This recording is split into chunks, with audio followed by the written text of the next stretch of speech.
السلام علیکم ورحمۃ اللہ وبرکاتہ۔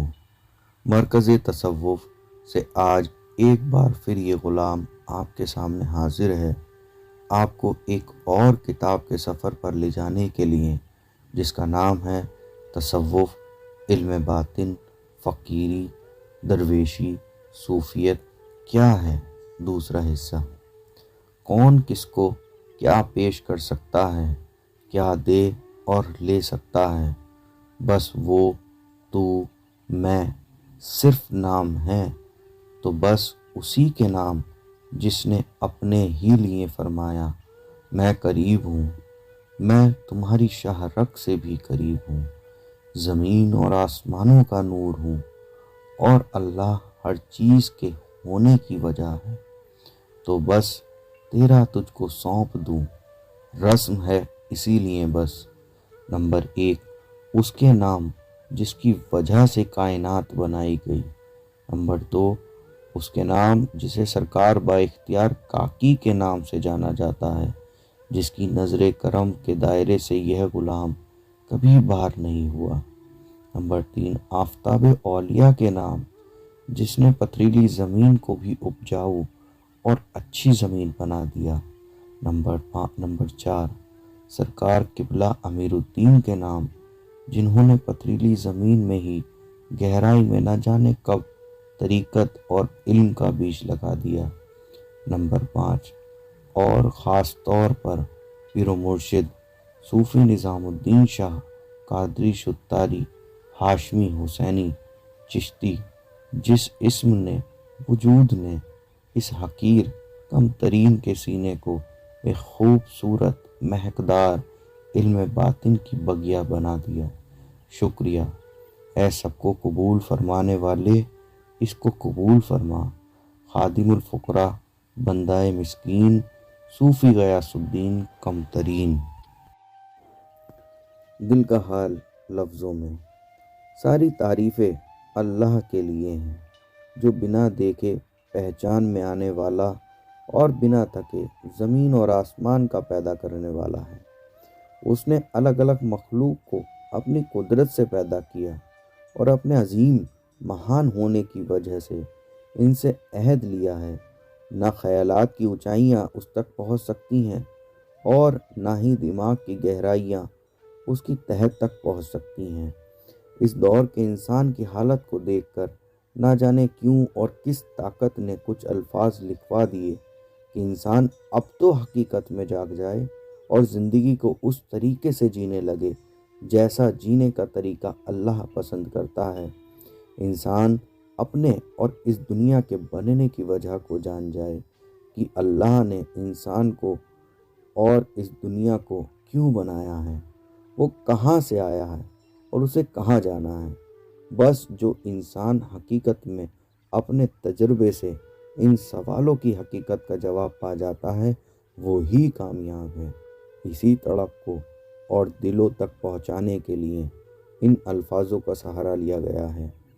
آج کا انسان مذہب کے مقصد کو بھول کر رسموں کو مذہب سمجھنے لگا ہے، اور کوئی بھی مذہب کی بنیاد کو یاد نہیں رکھتا، مقصد کو نہیں سمجھتا، اور اسی وجہ سے دنیا میں اتنے جھگڑے فساد ہیں۔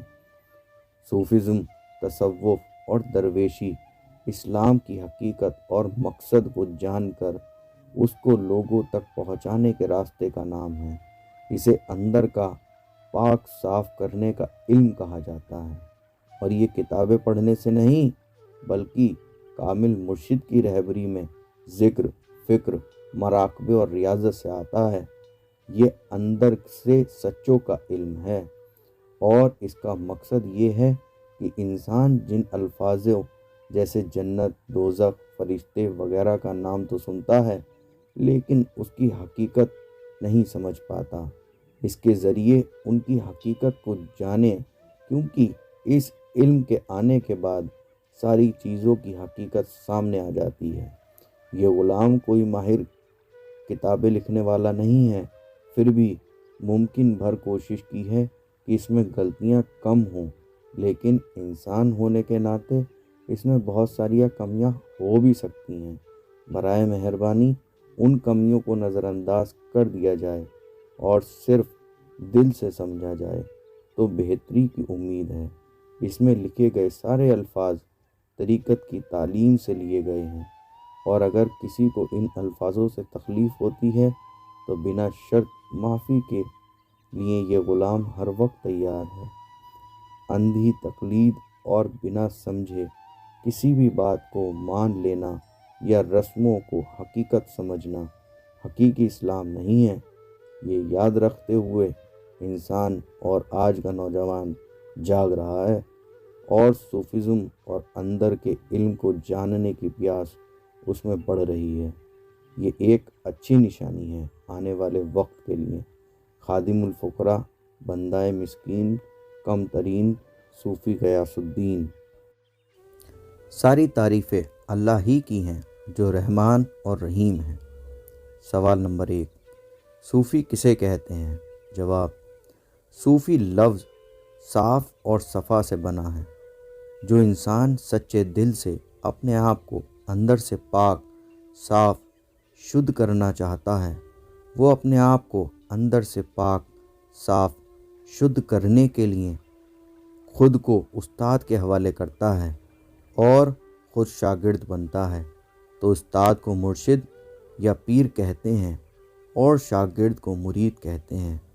جس طرح ہر کام سیکھنے کا ایک استاد ہوتا ہے، اسی طرح اپنے آپ کو اندر سے پاک، صاف ہونا سیکھنے کے لیے بھی ایک استاد ضروری ہے۔ اسی استاد کو مرشد کہا جاتا ہے۔ مرشد کے پاس ایک خاص علم اور ہنر ہوتا ہے کہ وہ اپنے مرید کو کچھ ہی دنوں میں وہ سب عطا کر دیتا ہے جو اس کی کئی سالوں کی محنت سے بھی نہیں مل پاتا۔ جیسے ایک پہلوان اپنے شاگرد کو کچھ ہی دنوں میں کیا سے کیا بنا دیتا ہے، اسی طرح کامل مرشد بھی اپنے مریدوں کو ان کے برے خیالات، بری خواہشوں پر قابو کرنا سکھا دیتا ہے، جس سے مرید کا دل آئینے کی طرح صاف ہو جاتا ہے۔ ایسا ہی سچا انسان صوفی کہلاتا ہے۔ صوفی کا کام اس دنیا میں پیار، محبت، پریم پھیلانا اور لوگوں کو سچائی کے راستے پر لگانا تتھا سماج سے ہر قسم کا بھید بھاؤ اور نفرت دور کرنا ہوتا ہے۔ وہ زبان و ہاتھ پاؤں کے ذریعے ایسا کوئی کام نہیں کرتا جس سے انسان کو اور اللہ کی بنائی ہوئی کسی بھی چیز کو تکلیف یا کشٹ پہنچے، اور یہی اللہ تعالیٰ کا حکم بھی ہے۔ سوال نمبر 2، علم باطن، تصوف، صوفیزم، فقیری یا درویشی کسے کہتے ہیں؟ جواب، سرکار دو عالم کو معراج میں اللہ تعالیٰ کی طرف سے کئی علوم عطا ہوئے۔ وہ خاص علوم جو خاص لوگوں کو اندر سے پاک کرنے کے لیے عطا کیا گیا، وہ اندر کا علم باطن کہلاتا ہے۔ یہ علم کتابوں سے حاصل نہیں ہو سکتا۔ جس طرح آپ کتاب پڑھ کر ڈرائیور یا تیرنے والے نہیں بن سکتے، اسی طرح آپ اچھے عمل کیے بنا، کامل پیر سے مرید ہوئے بنا، آپ اندر سے پاک و صاف نہیں ہو سکتے۔ تصوف، صوفیزم، درویشی اس علم کو، اس دائرے کو کہتے ہیں جو انسان کو اندر سے پاک، صاف، شدھ کرتا ہے، اور پھر اس کی ہر عبادت، ہر نیکی اللہ تعالیٰ کے یہاں قبول ہوتی ہے۔ برے خیال اسے گمراہ نہیں کر پاتے، اسے ہر کام اور عبادت میں لطف آنے لگتا ہے۔ کل ملا کر اس کی زندگی سچائی اور حقیقت سے بھر جاتی ہے، اور وہ بیکار کی رسموں اور غلط فہمیوں سے بچ کر اللہ کی رضا میں راضی رہنا سیکھ جاتا ہے، جس سے اللہ تعالیٰ اس انسان سے راضی ہو جاتا ہے۔ اسے علم باطن کو تصوف، صوفیزم، فقیری، درویشی اور اہل سلسلہ کے نام سے اور دوسرے کئی ناموں سے جانا جاتا ہے۔ اس علم کو حاصل کرنا ہر انسان پر فرض ہے، اور جو اس کو منع کرنے والا ہے وہ کلام اللہ اور پیغمبر رسول اللہ صلی اللہ تعالیٰ علیہ وسلم کو منع کرنے والا ہے، منکر ہے، منافق ہے۔ وہ ظاہری عالم جو کلام اللہ کی گہرائی اور اسلام کی حقیقت اور مقصد کو نہیں جانتا، صرف لفظوں میں الجھا ہوا ہے۔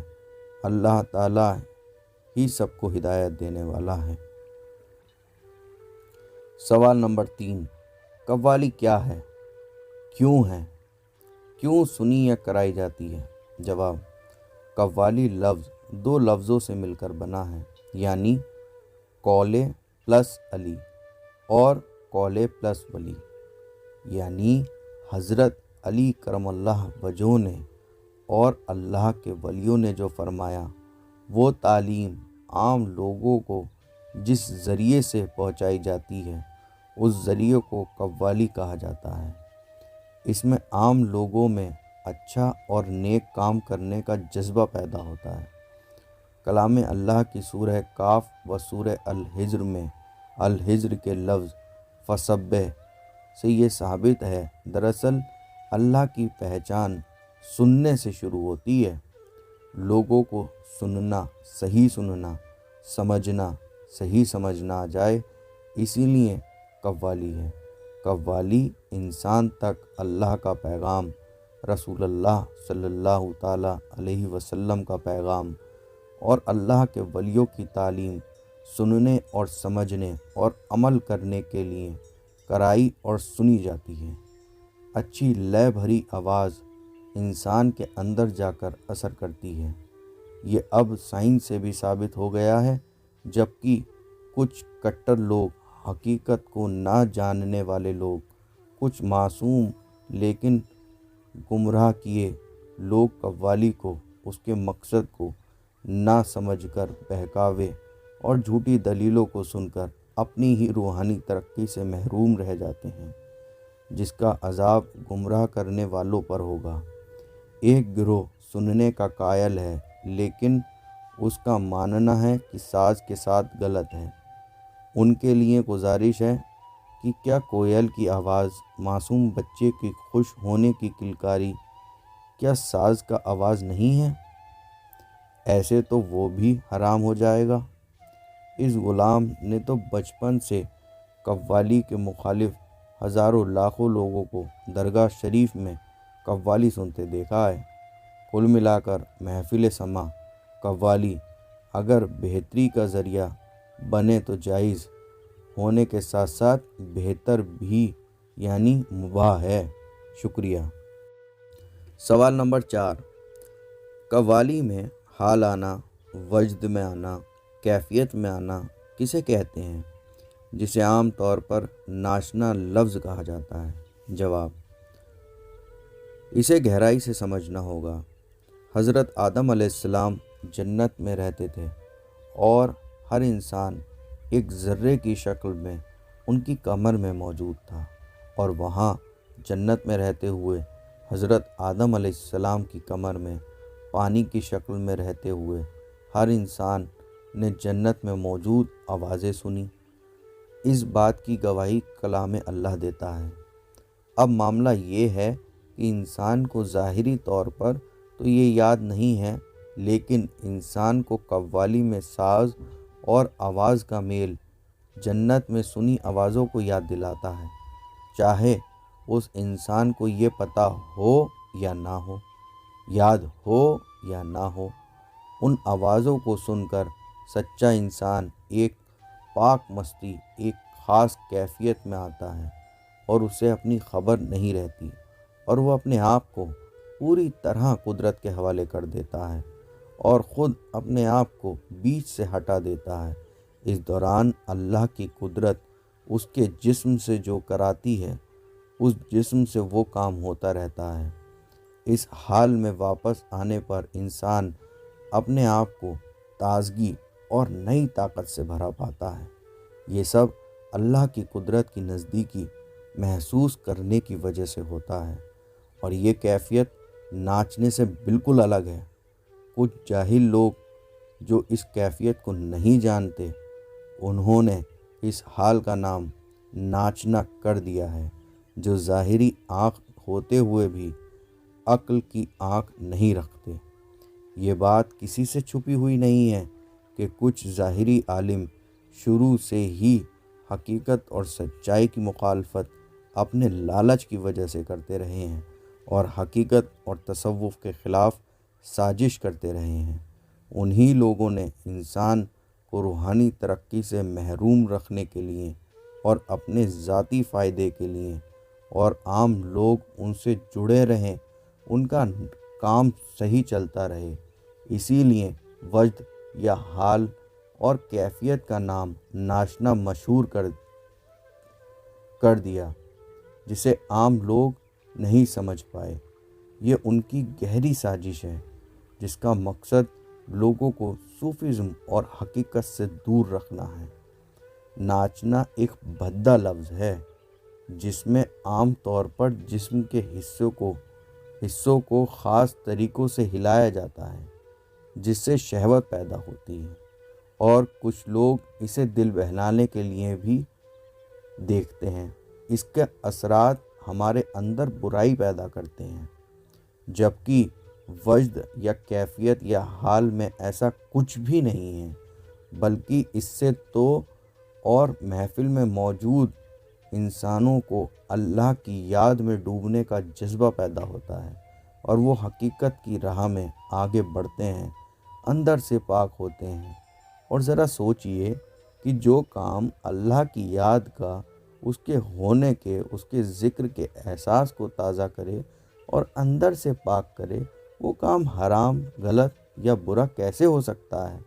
لیکن بس ان حقیقت کے دشمنوں کے مطابق جو کام ان کی مرضی کے خلاف ہوا وہ حرام، غلط، بدعت، اور کمال یہ ہے کہ کوئی ان سے یہ نہیں پوچھتا کہ اس کام کو کس بنیاد یا دلیل کے حوالے سے حرام کر دیا۔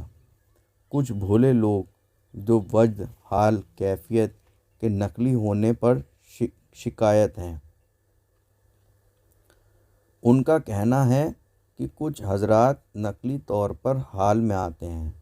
ان سے گزارش ہے کہ ذرا غور سے سوچیں اور دیکھیں، خود دیکھیں، کہیں سنی باتوں پر نہ جائیں، اور کیا واقعی نقلی ہے؟ اور اگر نقلی بھی ہے تو نقل کس کام کی ہو رہی ہے؟ اچھے کام کی نقل بھی اچھی ہی ہوتی ہے، اور وہ انسان صرف اور صرف اللہ کے لیے بنا کسی شرم اور جھجک کے نقل کر رہا ہے، اصل بھی کرنے لگے گا۔ یہ تو بھائی ایسا معاملہ ہے کہ نقلی بے دل سے ظاہر عبادت کرنے والے پر کوئی اعتراض نہیں، اور اللہ کی حقیقی یاد کرنے اور نقل پر اعتراض۔ یہ تو انصاف نہیں ہوا۔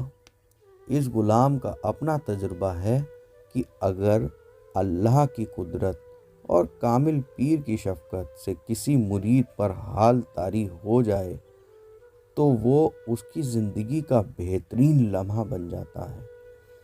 پانی کی بات کرنے سے پیاس نہیں بجھتی، بلکہ پانی پینے سے پیاس بجھتی ہے۔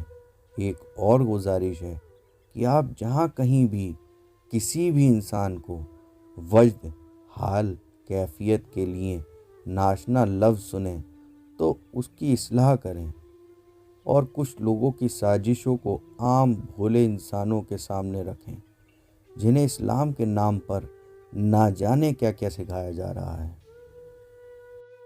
سوال نمبر 5، عام طور پر یہ الزام لگایا جاتا ہے کہ صوفی نماز نہیں پڑھتے۔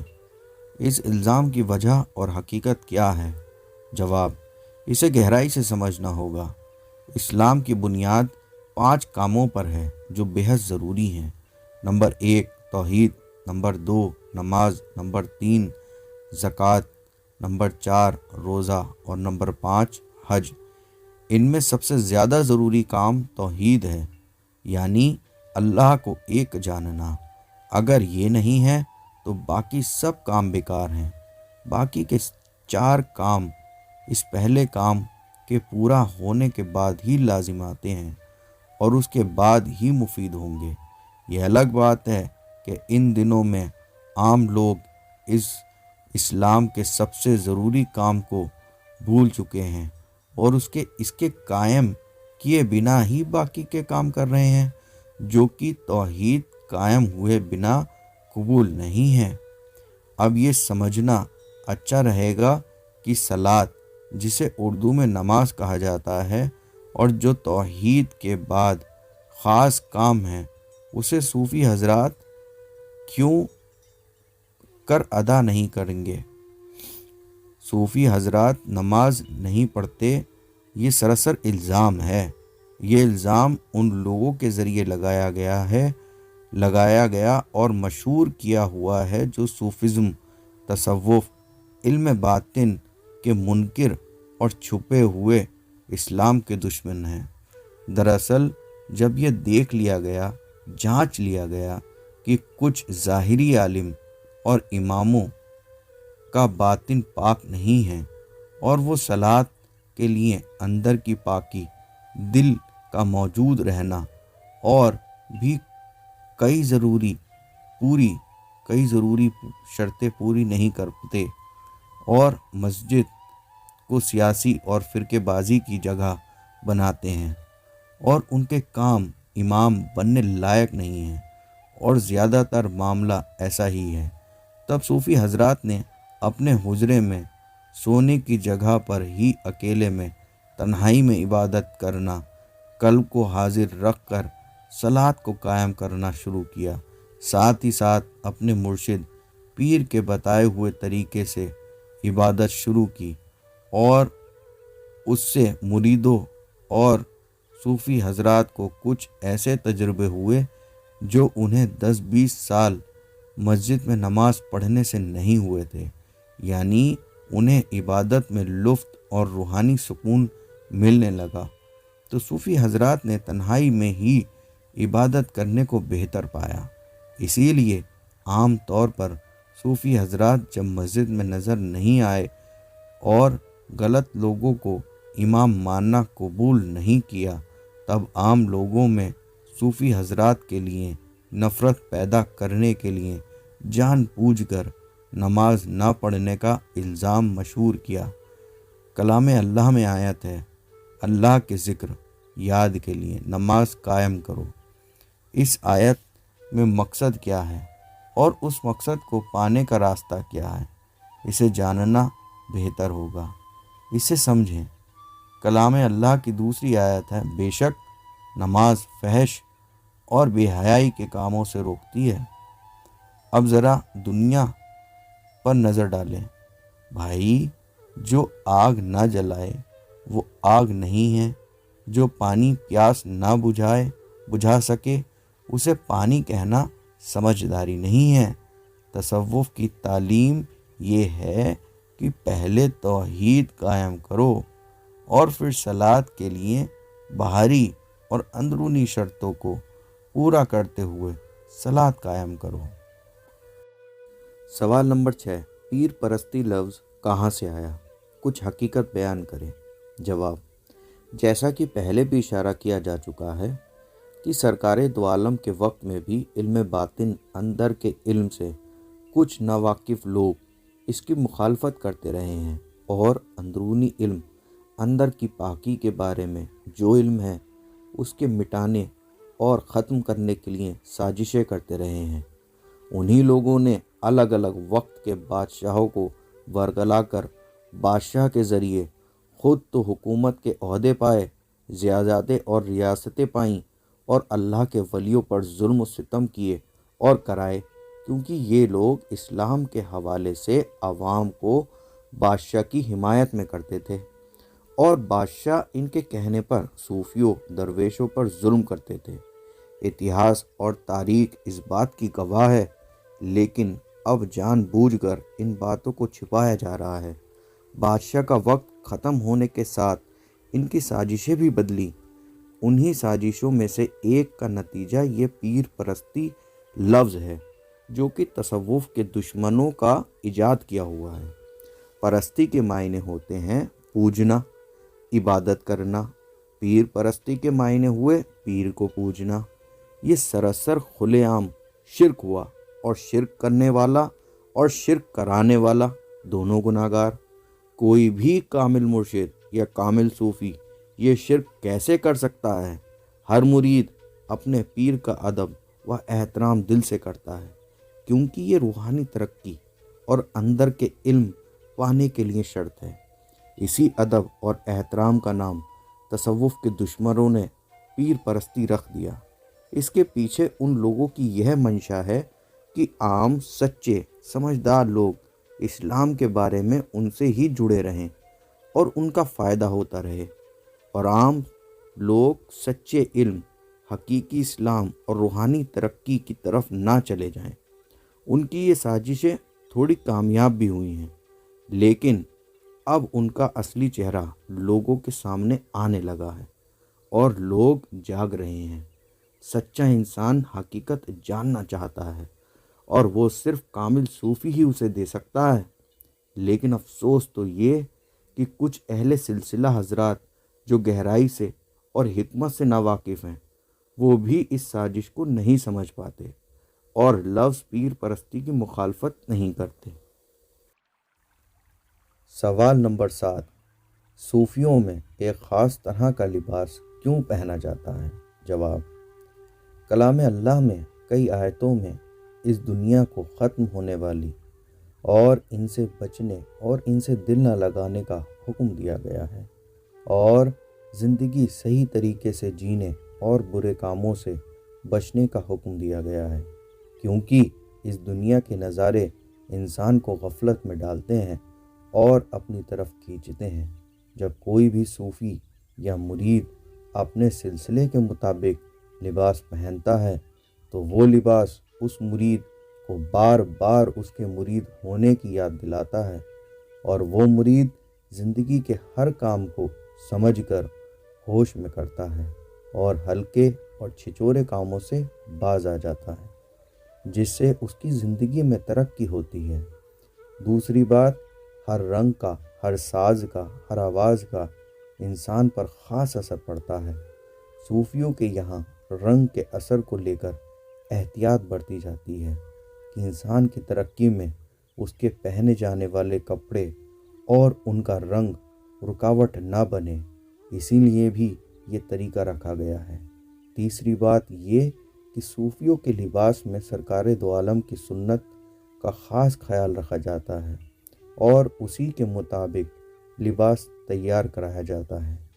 کسی بھی مسلمان کے لیے یہ مناسب نہیں ہے کہ وہ سر سے چپکی ہوئی ٹوپی لگائے، کیونکہ سر سے چپکی ٹوپی پہننا تو یہودیوں کا کام ہے۔ مسلمان مرید اور اہل سلسلہ ہو کر سر سے چپکی ہوئی ٹوپی لگانا ناسمجھی اور شرم کی بات ہے۔ دنیا کے 7 عجوبوں میں سے ایک عجوبہ ہے۔ ایک عجوبہ وہ ہے جو مصر کے پیرامڈ، جس میں ہزاروں سال سے جنازے رکھے ہیں، جنہیں ممی کہا جاتا ہے، اور سائنس سے بھی اب یہ بات ثابت ہو گئی ہے کہ جو بھی چیز گول گھیراؤ والی چیز سے ڈھکی ہوگی وہ جلد خراب نہیں ہوگی اور نہ ہی سڑے گی۔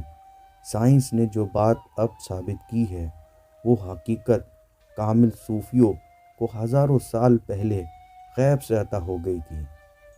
اسی بنیاد پر صوفیوں میں ایک خاص لباس پہنا جاتا ہے اور مریدوں کو بھی پہننے کا مشورہ دیا جاتا ہے کہ مرید نیا صوفی اندر سے پاک رہے، اس کے دماغ میں برے خیال نہ آئیں اور وہ پوری طرح اندر باہر سے پاک ہو جائے۔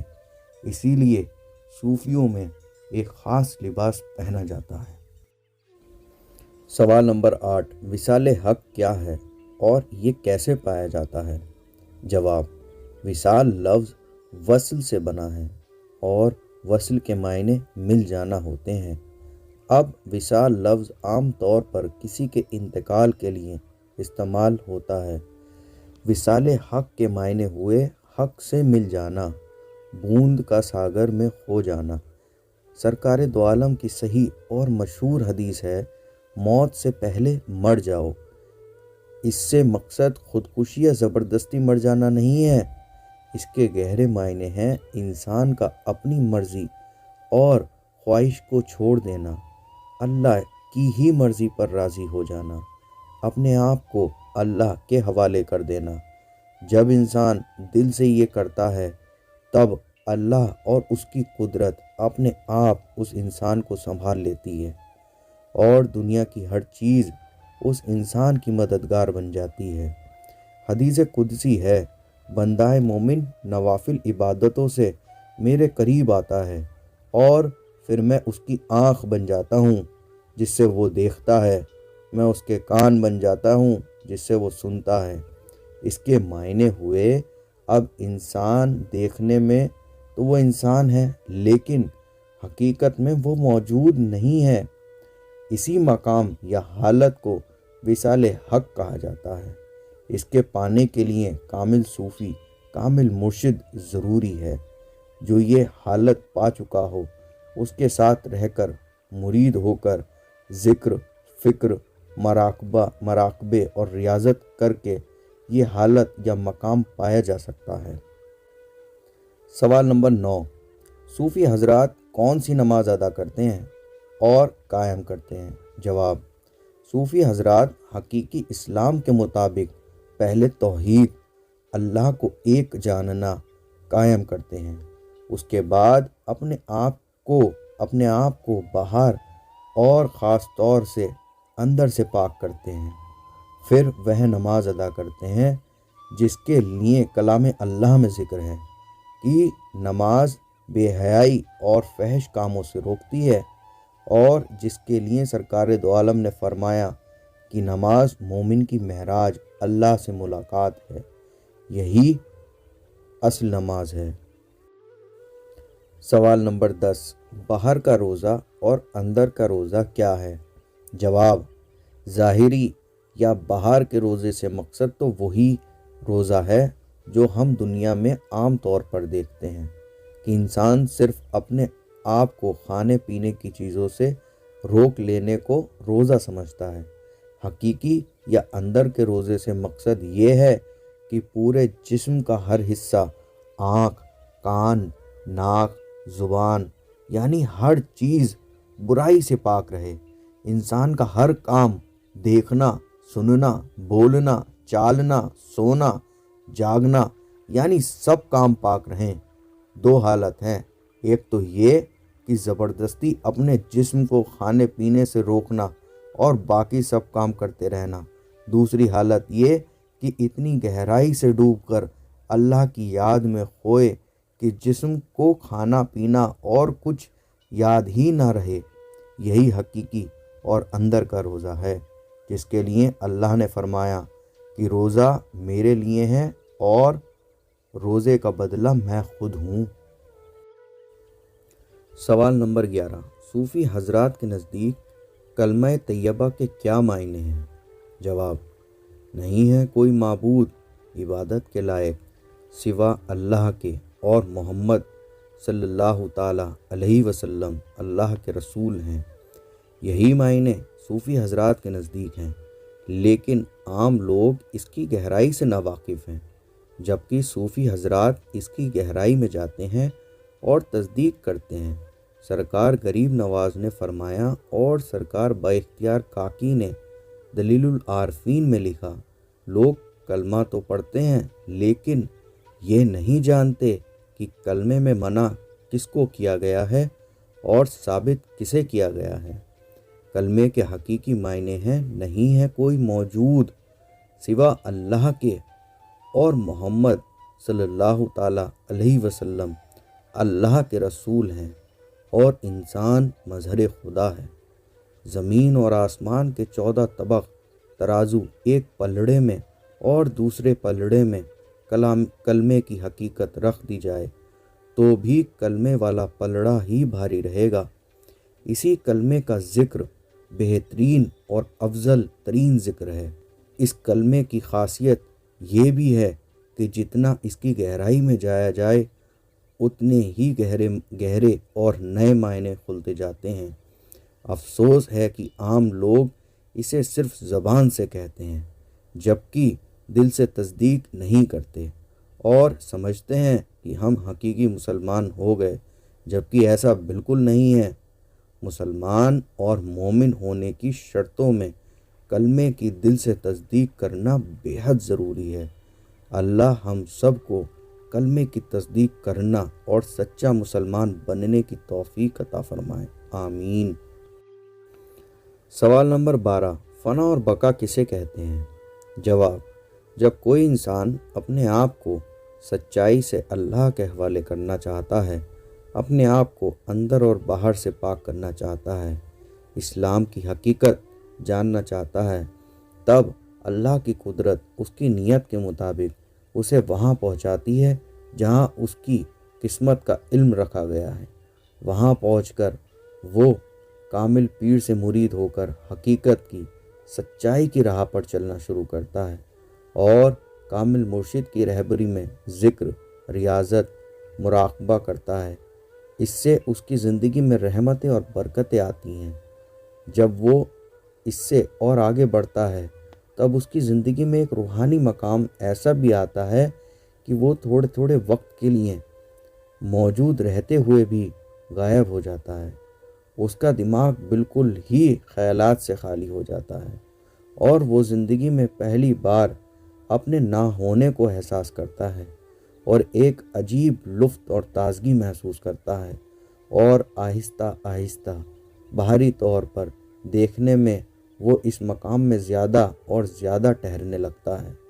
کامل مرید کی اس کیفیت کو فنا یا مقام فنا کہتے ہیں، اور وہ مرید ایک وقت کے بعد واپس اپنے ہونے میں لوٹ آتا ہے۔ اسی فنا کے مقام سے ترقی کرتے کرتے جب مرید اس مقام میں قائم ہو جاتا ہے تب اس مقام کو بقا یا مقام بقا کہا جاتا ہے۔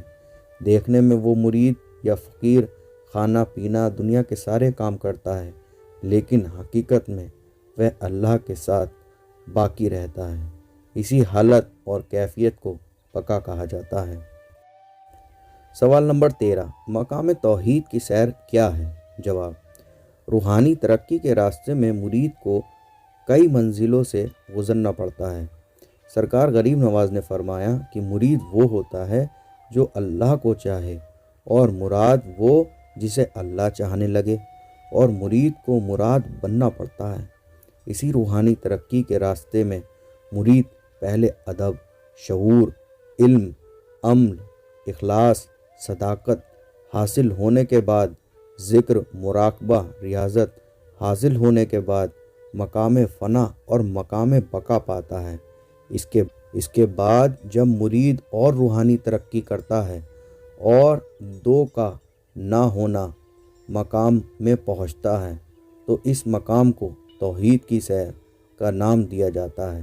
اس کے آگے لفظوں میں بیان کرنے کی طریقت میں مناہی ہے۔ سوال نمبر 14، طریقت میں جنت اور دوزخ کے کیا معنی اور مقصد ہیں؟ جواب، اسے گہرائی سے سمجھنا ہوگا۔ آئیے کوشش کرتے ہیں۔ کلام اللہ کی آیت ہے، اللہ مثالیں بیان کرتا ہے جس سے لوگ سمجھ جائیں، اور آیت ہے، اللہ مثالیں بیان کرنے سے نہیں شرماتا، چاہے وہ مچھر ہی کی کیوں نہ ہو۔ ان دونوں آیتوں سے یہ بات ثابت ہوتی ہے کہ اللہ تعالیٰ نے اپنے کلام میں مثال بیان کر کے ہم انسانوں کو سمجھایا ہے۔ اس کے علاوہ یہ بھی کہ اللہ نے اپنے نیک اور مومن بندوں کے لیے وہ امانتیں سنبھال کر رکھی ہیں جنہیں نہ کسی آنکھ نے دیکھا، نہ کسی کان نے سنا، اور نہ کسی دل پر ان کا خیال گزرا۔ اب سوچنے والی بات یہ ہے کہ وہ نعمت اور امانت کیا ہے، اور سمجھیے۔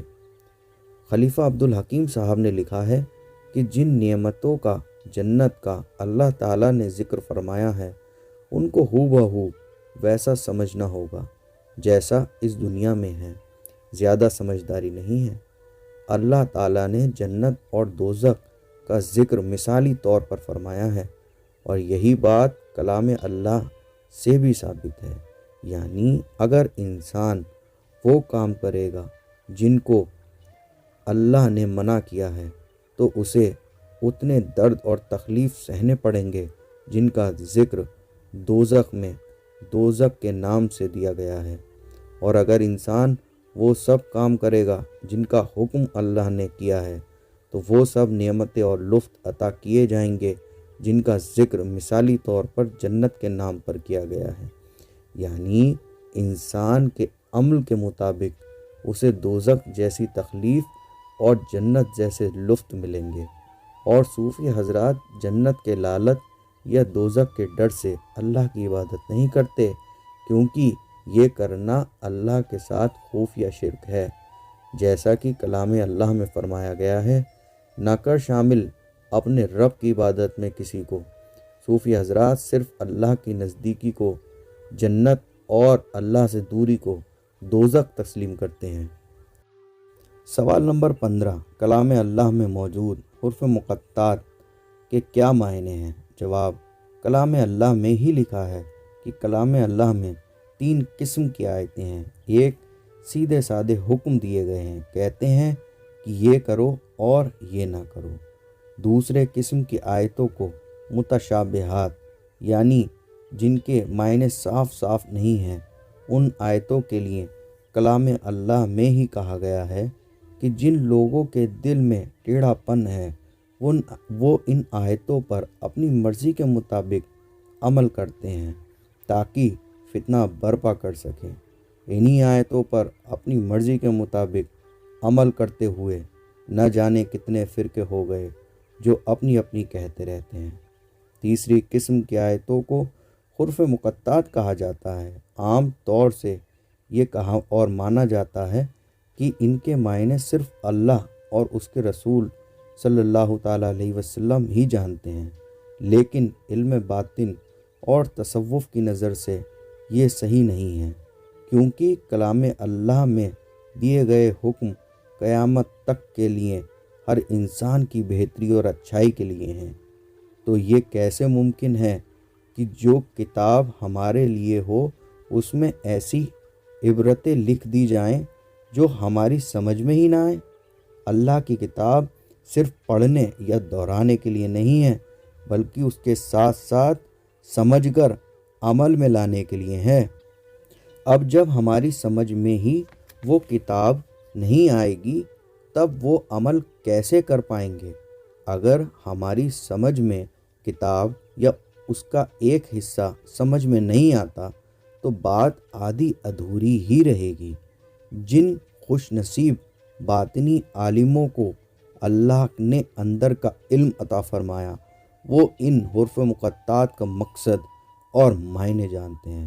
چونکہ باہر کے عالم ان کے معنی نہیں جانتے، اسی لیے انہوں نے یہ بات مشہور کر دی کہ ان لفظوں کے معنی صرف اللہ اور اس کے رسول صلی اللہ تعالیٰ علیہ وسلم ہی جانتے ہیں، تاکہ انہیں کسی کو جواب نہ دینا پڑے۔ اب حقیقت یہ ہے کہ ان سب الفاظوں کا مقصد بھی وہ جانتے ہیں جنہوں نے اپنے مرشد کے ذریعے ذکر اور مراقبہ کیا ہے اور محنت کی ہے۔ ان کے معنی جاننا اندرونی پاکی اور اندر کے علم سے تعلق رکھتا ہے۔ کامل صوفی اور پیر اپنے مریدوں کو ایسے ذکر، مراقبہ اور ریاضت سکھاتے ہیں کہ انہیں جب مرید سچے دل سے کرتا ہے تو غیب کی طرف سے اس پر یہ معنی ظاہر ہوتے ہیں۔ ان کو لفظوں کے ذریعے ظاہر نہیں کیا جا سکتا، یہ تو بس حقیقت جاننے کی سچی لگن رکھنے والوں کو کامل صوفی سے مرید ہو کر اس کے کہے مطابق کرنے اور صحبت میں رہنے سے ہی مل سکتی ہے۔ حضرت مولا علی کرم اللہ وجہہ کے مطابق قرآن کا ایک ظاہر ہے اور ایک چھپا ہوا۔ حروف مقطعات کے معنی چھپے ہوئے علم کے دائرے میں آتے ہیں۔ اندر کا علم حاصل کیے بنا ان کے معنی جاننا ناممکن ہے۔ تکے بازی چاہے کوئی کچھ بھی کرتا رہے، اور اللہ بہتر جاننے والا ہے۔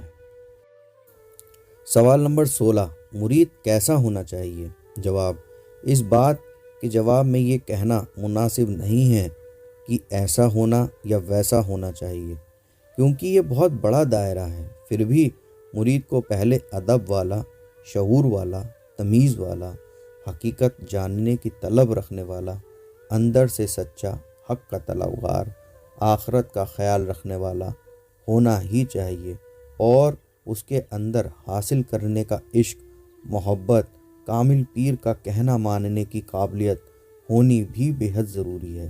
ساتھ ساتھ حق اور صرف حق جاننے کی تڑپ ہونی چاہیے۔ سوال نمبر 17، کامل پیر کی تلاش کیسے شروع کی جائے؟ جواب، اس بارے میں اسی کتاب کے پہلے حصے میں کافی کچھ بتایا جا چکا ہے، لیکن پھر بھی کچھ بیان کر دیا جاتا ہے۔ دراصل یہ معاملہ کچھ ایسا ہے کہ ایک بچہ یہ پوچھے کہ قابل ماسٹر کی تلاش کیسے شروع کی جائے۔ اس کے پاس کوئی ایسا طریقہ نہیں ہے کہ وہ ماسٹر کا قابل ہونا جان سکے۔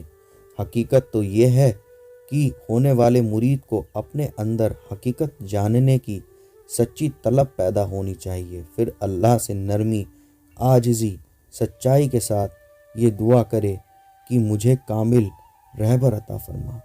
سچی طلب سے دعا کرنے اور اس کی نیت کے مطابق وہاں پہنچا دے گا جہاں اس کے نصیب کا علم رکھا ہوا ہوگا۔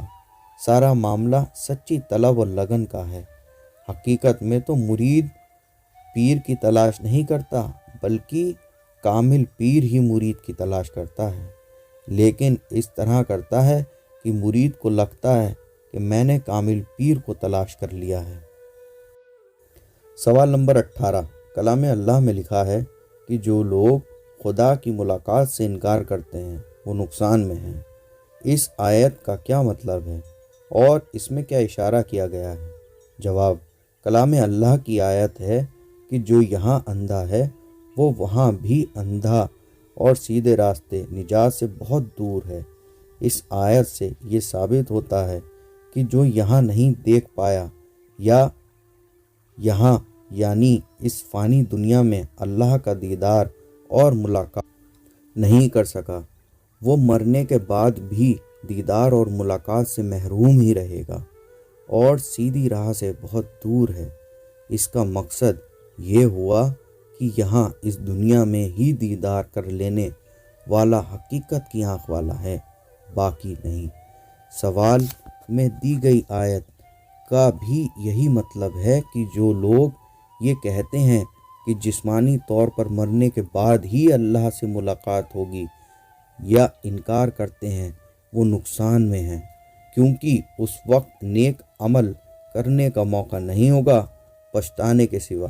اسی لیے ہر انسان پر یہ لازم ہے کہ وہ اندر کا علم حاصل کرے، خود کو اندر سے پاک کرے اور اللہ سے ملاقات کا مشتاق رہے، ورنہ وہ اس دنیا اور آخرت کی دنیا دونوں جگہ نقصان میں ہی رہے گا، اور اللہ ہی بہتر جاننے والا ہے۔ سوال نمبر 19، سرکار دو عالم رسالت اور نبوت کا اعلان کرنے سے پہلے غار حرا میں جا کر کون سی عبادت کرتے تھے؟ جواب، مکے سے تھوڑی دور پر ایک پہاڑ ہے جس میں ایک گفا ہے، اسے غار حرا کہا جاتا ہے۔ سرکار دو عالم کا طریقہ یہ تھا کہ جو کا ستو اور پانی لے کر تنہا اس غار حرا میں چلے جاتے اور کئی روز اس غار میں اکیلے عبادت کرتے، کیونکہ اس وقت میں ان کے ساتھ کوئی نہ ہوتا تھا، نہ ہی سرکار دو عالم نے اس بارے میں عام طور پر کچھ فرمایا۔ اسی لیے ظاہری طور پر یہ نہیں معلوم کہ سرکار دو عالم غار حرا میں عبادت کا کیا طریقہ استعمال کرتے تھے، لیکن سرکار دو عالم کے اندر کا علم جو سرکار دو عالم نے مولا علی کرم اللہ وجہہ کو عطا کیا، اس کی بنیاد اور گہرائی میں جانے پر پتہ چلتا ہے کہ غار حرا میں جا کر سرکار دو عالم تنہائی میں ذکر و فکر اور مراقبہ کیا کرتے تھے۔ یہی سنت علم باطن کے جاننے والوں اور صوفیوں اور درویشوں اور اللہ کے ولیوں میں چلی آ رہی ہے۔ صوفی حضرات بھی رات کی تنہائیوں میں اکیلے بند حجروں میں ذکر، فکر، مراقبہ اور ریاضت کرتے ہیں اور سرکار دو عالم کے علم باطن سے فیضیاب ہوتے ہیں۔ اسی غار حرا میں سرکار دو عالم پر سب سے پہلے کلام اللہ کی 5 آیتیں نازل ہوئیں۔ سوال نمبر 20، سرکار دو عالم نے فرمایا نماز مومن کی معراج ہے، یعنی اللہ سے ملاقات ہے، اور فرمایا قلب حاضر رہے بنا نماز نہیں ہے۔ ان کا کیا مقصد ہے؟ اور جب سرکار دو عالم نے فرما دیا کہ نماز مومن کی اللہ سے ملاقات ہے تو ملاقات کیوں نہیں ہوتی؟ جواب: یہ سوال گہرا اور نازک ہے، اور ڈر ہے کہ اس کے جواب کے صحیح معنی نہ لے کر من مانے معنی نکال لیے جائیں۔ اس زمانے میں لاکھوں دلوں کی دل کی شکایت ہے، اور وہ اس بات کو ظاہر نہیں کرتے کہ انہیں نماز میں خوشنودگی اور لطف نہیں آتا۔ اس کی وجہ یہ ہے کہ عام نماز پڑھنے والے لوگ صرف ظاہری پاکی پر توجہ دیتے ہیں۔ نماز کے لیے اندرونی پاکی کی جو شرط ہے، نہ وہ جانتے ہیں، نہ عمل کرتے ہیں، نہ ہی کتابیں اور ظاہری عالم اس بارے میں کچھ بتاتے ہیں۔ اسی لیے اب اسلام کا خاص دوسرا رکن نماز صرف رسم بن کر رہ گیا ہے۔ اسی لیے سرکار دو عالم نے پہلے ہی فرما دیا تھا کہ دل حاضر رہے بنا نماز نہیں ہے، اور نماز مومن کی معراج ہے، تاکہ نماز صرف رسم بن کر ہی نہ رہ جائے، اس کی اہمیت سمجھی جائے۔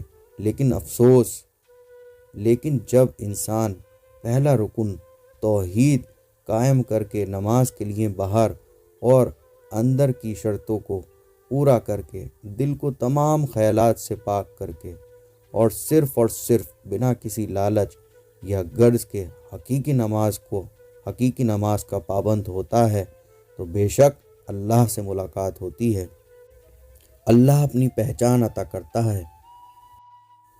سوال نمبر 21۔ نماز ادا کرتے وقت بہت قسم کے خیالات آتے ہیں، اور بہت کوشش کرنے کے بعد بھی دور نہیں ہوتے، جس سے خود سے ہی شکایت ہو جاتی ہے۔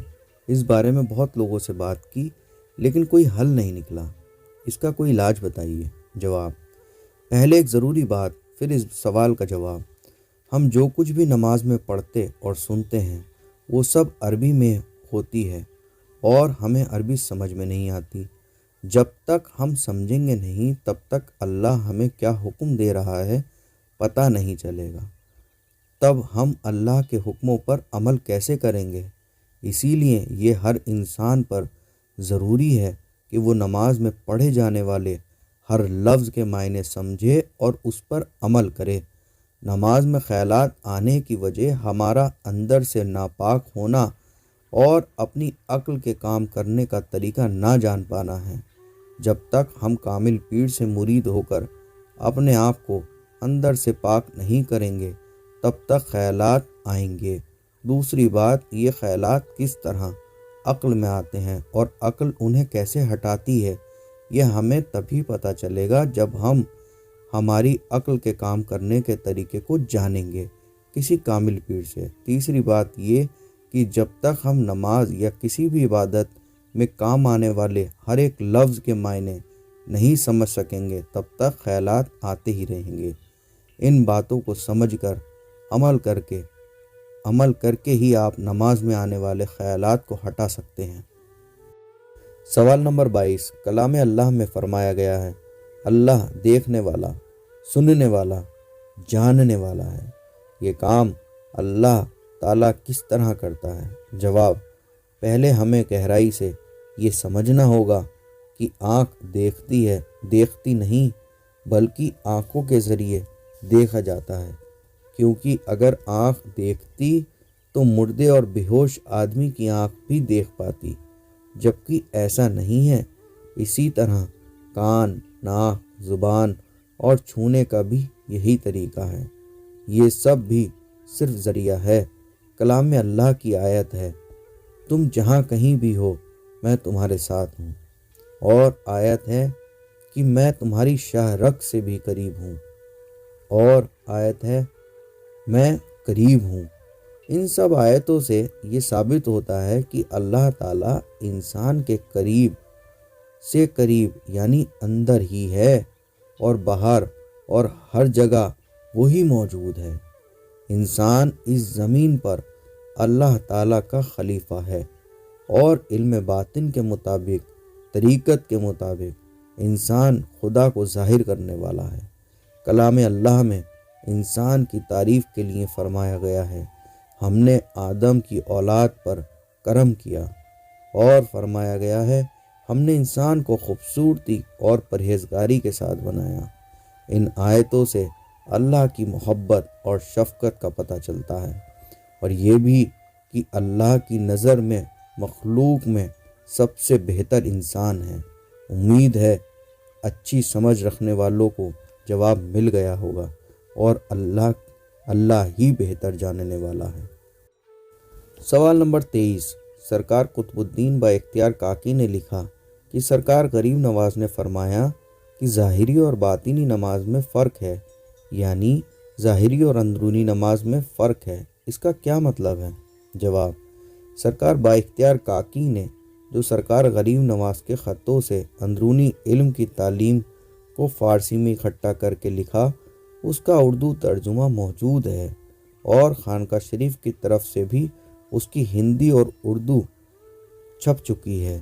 اس میں لکھا ہے کہ نماز دو قسم کی ہوتی ہے، ایک جسم کی جس کا بدلہ صرف فرشتوں کی دنیا تک ہی ہے، دوسری نماز حقیقی اندر سے پاک ہو کر دل کو حاضر رکھ کر ادا کی جاتی ہے، جس کا بدلہ اللہ سے مل جانا ہے۔ یہی حقیقی نماز اللہ کے ولی، درویش اور صوفی حضرات ادا کرتے ہیں۔ یہ ساری تعلیم دلیل العارفین کتاب میں موجود ہے۔ اسی کتاب میں کلمہ، ایمان، توحید وغیرہ کے بارے میں کافی کچھ لکھا گیا ہے۔ اس بنیادی تعلیم سے یہ بھی پتہ چلتا ہے کہ جسمانی نماز تو وہی ہے جسے ہم عام طور پر دیکھتے ہیں، لیکن اندرونی نماز کا مطلب اندر سے اپنے آپ کو پاک کر کے نماز کے لیے بے حد ضروری اندرونی شرطوں کو پورا کر کے دل کو حاضر رکھ کر ہر قسم کے خیالات سے پاک ہو کر جو نماز ادا کی جاتی ہے وہی حقیقت کی اور اندرونی نماز ہے۔ سوال نمبر 24، کلام اللہ کو صرف پڑھنا، رٹنا، دہرانا اچھا ہے یا اپنی سمجھ میں آنے والی زبان میں پڑھنا، پڑھ کے سمجھنا اور سمجھ کر عمل کرنا اچھا ہے؟ جواب، ہمیں سمجھنا ہوگا کہ کلام اللہ کس لیے نازل ہوا، اس لیے نہ کہ دنیا کا ہر انسان اللہ کے پیغام اور حکم کو سمجھ لے اور زندگی اس طرح سے گزارے جیسی زندگی جینا اللہ پسند کرتا ہے، اور یہ زندگی اور آخرت اچھی کرے۔ لیکن افسوس ہے کہ صرف رسموں اور دیکھا دیکھی عمل کرنے والوں کی وجہ سے بنا سمجھے طوطے کی طرح رٹنے اور دہرانے کو ہی سب کچھ سمجھ لیا گیا اور اسے عمل میں نہیں لایا گیا۔ عمل میں کوئی چیز آتی ہے جب پہلے سمجھ میں تو آئے، یہاں تو بس زیر زبر میں الجھے رہے۔ حضرت امام غزالی نے فرمایا کہ قاری زیر زبر کے چکر میں آیت کا مقصد بھول جاتا ہے، وہ تو بس اس میں الجھا رہتا ہے کہ اس کے پڑھنے کی تعریف کیسے ہو۔ اللہ کے کلام کو صرف عربی زبان تک ہی رکھنے سے یہ بھی نقصان ہوا کہ دنیا کے اور انسان جو عربی نہیں سمجھتے وہ انسان اس سے محروم رہ گئے۔ ہونا تو یہ چاہیے تھا کہ ہر زبان میں کلام اللہ کی تعلیم عام ہو، جس سے ہر انسان کو اللہ تعالیٰ کے حکم خود پتہ لگیں اور وہ ان باتوں سے بچا رہے جو اسے اسلام کے نام سے سمجھائی جاتی ہیں۔ اسی لیے میری سمجھ سے قرآن پڑھنا، پڑھ کے سمجھنا اور سمجھ کے عمل کرنا رٹنے دہرانے سے ہر حال میں اچھا ہے، باقی فیصلہ آپ کے ہاتھ میں ہے۔ سوال نمبر 25، کیا قرآن شریف عربی میں پڑھنے سے ثواب ملتا ہے؟ جواب، طریقت کے مطابق جواب یہ ہے کہ کلام اللہ کی آیت ہے کہ نہ کر شامل اپنی عبادت میں کسی کو۔ ثابت ہوا کہ اللہ کی عبادت میں کسی کو شامل یا شریک نہیں کرنا چاہیے، کیونکہ یہ شرک ہے اور شرک کی معافی نہیں ہے۔ اب تصوف اور صوفیوں کے مطابق ثواب کا لالچ، دوزخ کا ڈر اور جنت پانے کی خواہش سے کوئی بھی عبادت کرنا ٹھیک نہیں۔ اللہ کا حکم مان کر بنا کسی لالچ کے عبادت نہیں کی جا سکتی کیا؟ صرف اللہ کے لیے اللہ کی عبادت نہیں کی جا سکتی کیا؟ دوسری بات، کلام اللہ کی دوسری آیت ہے کہ ہم نے قرآن کو تمہارے لیے آسان کر دیا تاکہ تم سمجھو۔ اس آیت سے ثابت ہے کہ سارا زور سمجھنے پر ہے جس سے عمل ہو سکے۔ اب جب صرف پڑھنا رہ گیا اور سمجھنا غائب ہو گیا تو عمل کیسے ہو پائے گا؟ قرآن شریف پڑھنے پر اچھا بدلہ ملنے کی جو دلیلیں اور حکم پیش کیے جاتے ہیں ان سب کی مراد بھی یہی ہے کہ پڑھو گے تو سمجھو گے تو عمل بھی کرو گے، اور اب اللہ کے حکم کے مطابق عمل کرو گے تو اچھا بدلہ ملے گا ہی۔ لیکن اس زمانے میں صرف طوطے کی طرح دہرانا بھر رہ گیا ہے، جو افسوسناک ہے۔ سوال نمبر 26، قرآن عربی میں پڑھنے، مطالعہ کرنے اور تلاوت کرنے میں کیا فرق ہے؟ جواب، پڑھنے کا مطلب یہ ہے کہ صرف پڑھنا، دہرانا۔ مطالعہ کرنے کا مطلب ہے دیکھ کر، سمجھ کر پڑھنا، اور تلاوت کے معنی عمل کے لیے سمجھنا، اور سمجھنے کے لیے ہی پڑھنے کو تلاوت کہا جاتا ہے۔ صرف پڑھنے کو تلاوت کرنا کہنا سمجھداری نہیں ہے۔ سوال نمبر 27، کیا دینی مدرسوں میں دنیاوی پڑھائی اور کچھ ہنر وغیرہ سکھانا غلط ہے؟ جواب، معافی کے ساتھ کہنا چاہوں گا کہ سماج میں مدرسوں میں دینی تعلیم کے ساتھ دنیاوی تعلیم کا انتظام ہونا نہ صرف صحیح بلکہ بہت ضروری بھی ہے، کیونکہ آج کے دور میں جب ہم دیکھتے ہیں تو پتہ چلتا ہے کہ یہاں سے فارغ ہو کر نکلنے والے رٹو توتوں کو جب کوئی ان کے مناسب کام نہیں ملتا یا اور کوئی کام کر ہی نہیں سکتے تو انہیں مجبوری میں زندگی گزارنے کے لیے ناپسندیدہ کام کرنے پڑتے ہیں، اور صرف رٹنے والوں اور اسلام کو صحیح طریقے سے نہ سمجھنے والوں کی تعداد لگاتار بڑھتی جا رہی ہے، اور اسلام کے نام پر فرقے گروہ بڑھتے جا رہے ہیں، اور اسلام کی بھلائی کے نام پر اسلام کو خراب کرنے کی کوشش ہو رہی ہے۔ گزارش ہے کہ اگر آپ کو یہ بات صحیح لگے تو لوگوں کو جگائیں اور دینی مدرسوں میں دنیاوی تعلیم، ہنر اور کمپیوٹر وغیرہ کا انتظام کرائیں۔ آنے والی نسل کے لیے، اپنے بچوں کے لیے کم سے کم اتنا تو کر جائیں۔ سوال نمبر 28، قرآن حافظ اور قرآن حفظ میں کیا فرق ہے؟ حافظ کے معنی ہوتے ہیں دماغ کے ذریعے یاد کرنے والا، دہرانے اور پڑھ سکنے کے قابل۔ حفظ کے معنی ہوتے ہیں حفاظت کرنے والا، یعنی پڑھ کر، سمجھ کر، عمل کر کے کلام اللہ میں جو حکم دیے گئے ہیں ان کو اپنی زندگی میں پورا کرنے والا، اور کلام اللہ کی تعلیم کو پھیلانے والا۔ یہی کام اللہ کے ولیوں نے کیا اور علم باطن والے کر رہے ہیں، صوفی حضرات کر رہے ہیں، کیونکہ کاغذ پر لکھے قرآن کی زبان نہیں ہوتی، اسی لیے کوئی تو ہو جو اللہ کے کلام کو سمجھ کر اسے زبان دے سکے، عوام کو زبان کے ذریعے سمجھا سکے۔ سوال نمبر 29، علم اور معلومات میں کیا فرق ہے؟ معلومات کے معنی ہیں جو ہم نے پڑھا، دیکھا، سنا اور کسی بھی ذریعے سے ہمارے دماغ میں جا کر اکٹھا ہو گیا، اسے معلومات کہتے ہیں۔ لیکن جو ہم نے پڑھا، سمجھا اور اس کے بعد جو تجربہ ہمارے اندر ہوا اسے علم کہتے ہیں۔ اکثر لوگ معلومات کو علم سمجھتے ہیں اور کہتے ہیں، یہ سمجھداری نہیں ہے۔ سرکار دو عالم اور قرآن میں جو بھی علم کی اچھائی، بہتری کو ثابت کرنے والی حدیثیں اور آیتیں ہیں ان میں بھی علم سے یہی مراد ہے۔ اگر کتابی معلومات کی بات ہوتی تو سرکار دو عالم خود امی تھے، لیکن ان کا علم اس کی کوئی حد ہی نہیں ہے۔ اسی لیے ہمیں علم کی قدر کرنی چاہیے، نہ کہ معلومات کی، کتابی باتوں کی۔ اس زمانے میں کتابی معلومات کو ہی علم کہا جانے لگا ہے، جو کہ افسوس کی بات ہے۔ سوال نمبر 30، غلط علم کیا ہے، صحیح علم کیا ہے اور دونوں میں کیا فرق ہے؟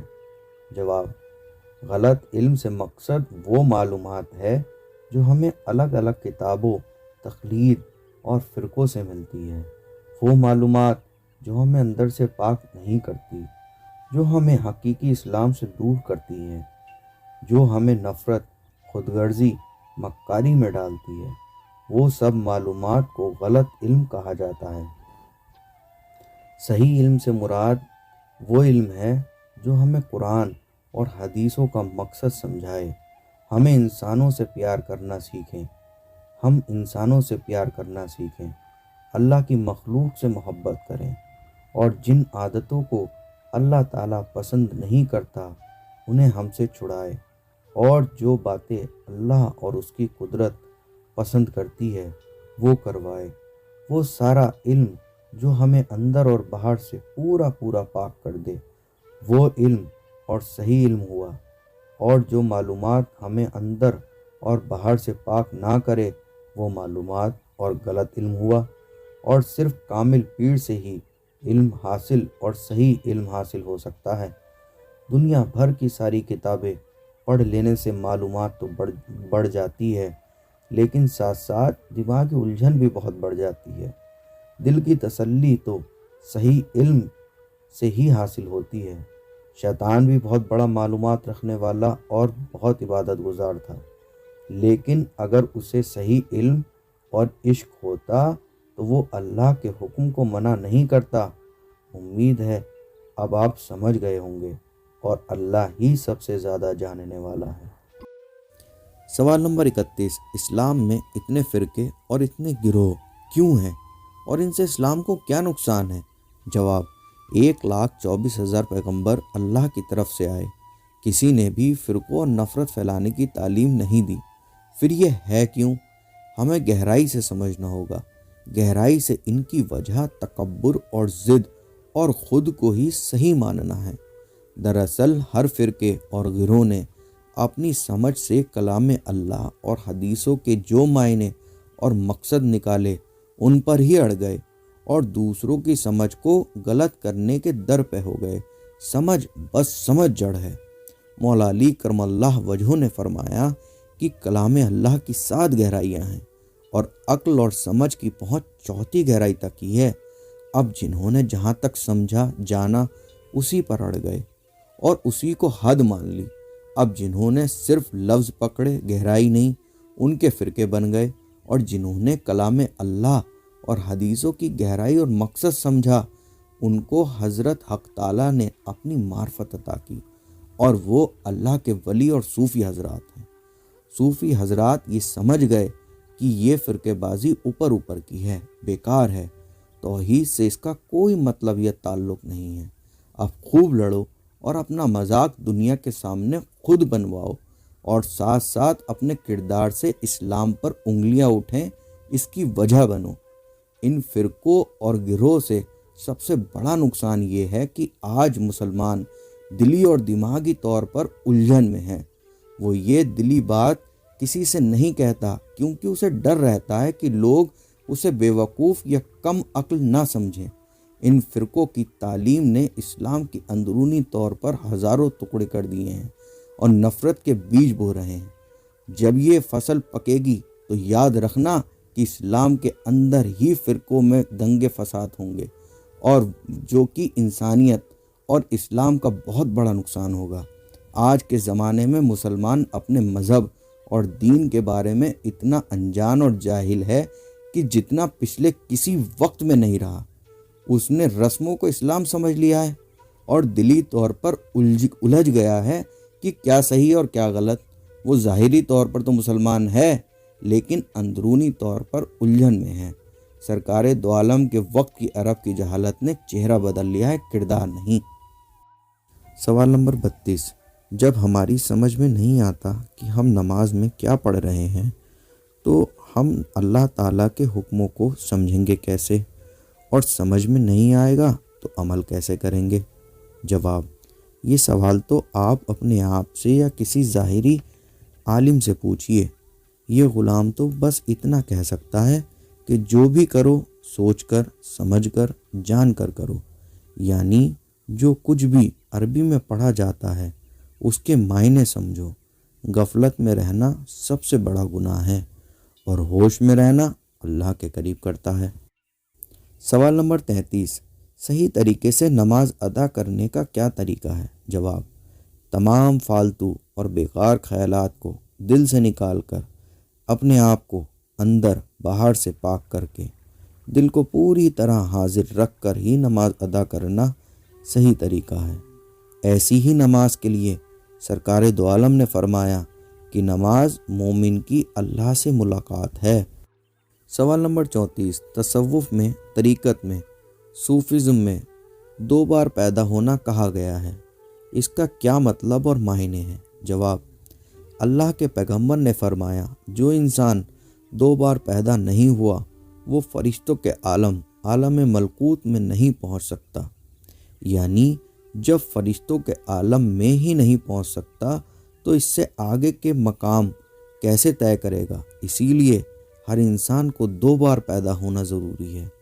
خود انسان اور اس کا جسم 2 الگ چیزیں ہیں۔ ہماری بڑی بھول ہے کہ ہم جسم کو ہی اپنا ہونا سمجھتے ہیں۔ اس غلط فہمی سے نکلنا ضروری ہے۔ ایک بار تو جسم پیدا ہوتا ہے، اور علم باطن اور تصوف میں دوسری بار پیدا ہونا یہ ہے کہ جب آپ سچے دل اور نیت سے مرید ہوتے ہیں تاکہ اچھی راہ چل سکیں، حقیقت پا سکیں، کیونکہ قرآن میں اللہ نے فرمایا کہ میں نے جنوں اور انسانوں کو صرف اپنی پہچان عبادت کے لیے بنایا۔ اس سے ثابت ہوا کہ پہچان ضروری ہے اور اس کے لیے 2 بار پیدا ہونا ضروری ہے۔ اسی لیے طریقت میں دوسری بار پیدا ہونے کے معنی مرید ہونا کہتے ہیں۔ سوال نمبر 35، کون سی راہ سچی اور سیدھی ہے جو ہمیں اللہ تعالیٰ تک لے جائے؟ جواب: اسے سمجھیں کہ اللہ تعالیٰ نے جتنے نفس بنائے ہیں اتنی ہی راہیں اپنی معرفت کی بنائی ہیں، لیکن اب ہم اس زمانے میں راستے کو ہی پکڑ کر بیٹھ گئے ہیں۔ منزل اور راہ کا فرق انسان بھول گیا ہے اور راہ کو ہی منزل سمجھنے لگا ہے۔ بھائی، ایک منزل اور مقصد ہے، یعنی اللہ کی پہچان حاصل کرنا، اور راہیں بھی بہت ہیں۔ میرے تجربے سے طریقت کی راہ آسان، سچی اور سیدھی ہے۔ یہ وہ راہ ہے جو سرکار دو عالم نے مولا علی کرم اللہ وجہہ کے ذریعہ عطا کی، اور علم باطن اندر کے علم کی راہ کہلائی، اور اسی راہ پر تمام اللہ کے ولیوں نے اللہ کی معرفت، پہچان حاصل کی، اور لاکھوں کروڑوں لوگوں کو یہی راہ دکھائی، اور اسی راہ پر چل کر لاکھوں لوگ اب بھی فیض یاب ہو رہے ہیں۔ سوال نمبر 36، شریعت کسے کہتے ہیں؟ جواب: شریعت کے معنی ہیں قانون، حکم۔ جو بھی قانون سرکار دو عالم نے اللہ کے حکم سے انسان کی ہر قسم کی بہتری کے لیے فرمائے، ان کو بنیاد مان کر جو لکھا گیا وہ شریعت ہے۔ لیکن اتنے لمبے وقت میں جس سمجھ نے سرکار دو عالم کے فرمان کے جو معنی سمجھے اسے ہی شریعت مانے جانے لگا۔ اتنے مسلک، راستے، گروہ اور فرقوں نے اپنی اپنی سمجھ کو قرآن اور حقیقی شریعت پر لاد دیا، اور اس قانون کا مقصد گم ہو کر رہ گیا۔ اسی لیے انسان الجھ گیا۔ ہر مسلمان پر قانون ماننا فرض ہے، لیکن قانون کے نام پر کچھ بھی کہنے کرنے کے لیے مجبور کرنا فرض نہیں۔ قانون دل سے پورا ہوتا ہے، دماغ سے نہیں۔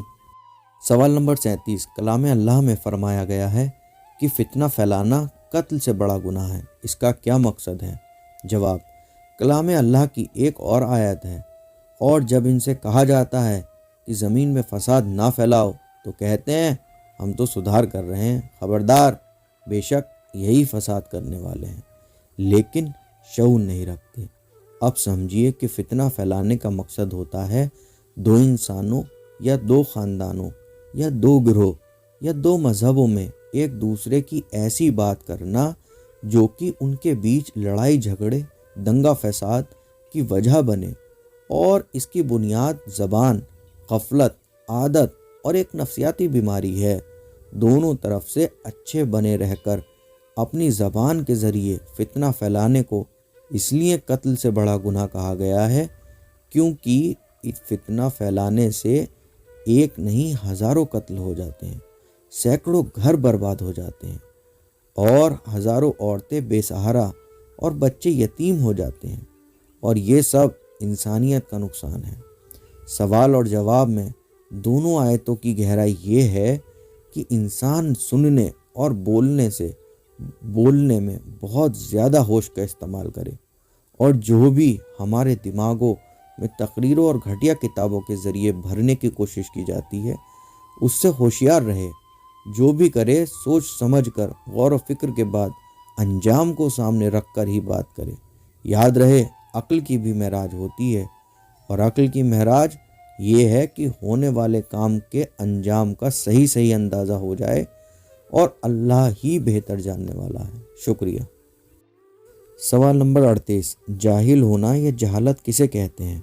جواب، سب سے پہلے یہ سمجھنا ہوگا کہ جاہل کا مطلب ان پڑھ ہونا یا کسی بھی دنیا کی تعلیم کے حاصل نہ کرنے کے نہیں ہوتے۔ جاہل کے معنی ان پڑھ ہونا تو دنیا پرست لوگوں کے گڑھے ہوئے ہیں۔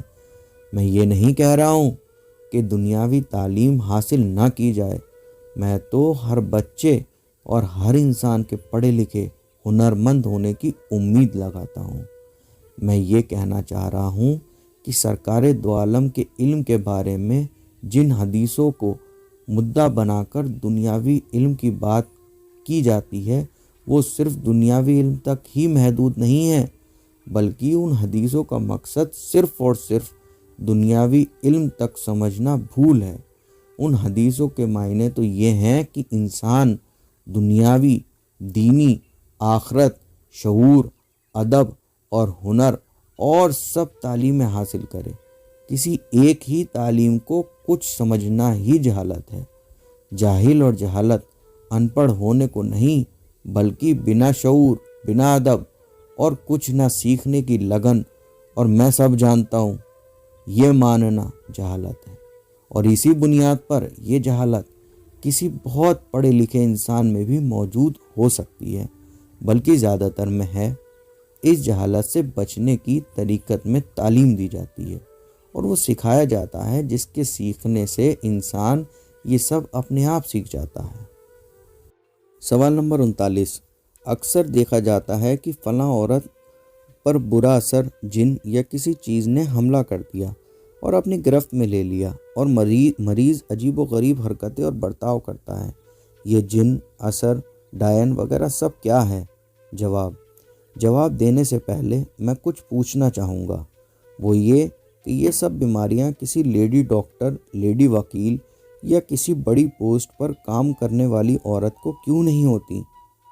زیادہ تر غریب اور ان پڑھ، جاہل یا پڑھی لکھی جاہل عورتوں کو اور کم مردوں کو ہی کیوں ہوتی ہیں؟ شہروں سے کم گاؤں دیہاتوں میں ہی کیوں بیماریاں ہوتی ہیں؟ ہمیں اس بیماری کے تعلق سے رکھنے والے سبھی پہلو پر گہرائی سے نظر ڈالنی ہوگی۔